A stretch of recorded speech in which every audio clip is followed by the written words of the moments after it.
আসসালামু আলাইকুম ভিউয়ার্স, আমি আজকে ফিল্টারে কাজ করতেছি।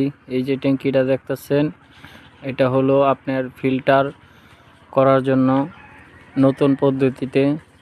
এটা ফিল্টার করতে আপনার এই ট্যাঙ্কির পানিটা ফিল্টার হয়ে এই ট্যাঙ্কিটা আসবে।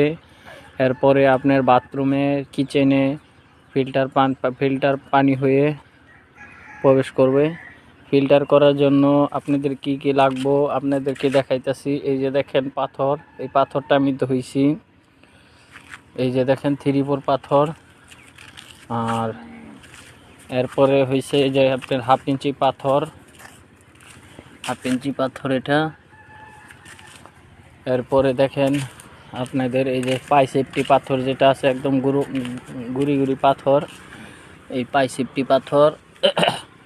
এরপরে বস্তার মধ্যে আছে লাল বালু এবং সাদা বালু। আমরা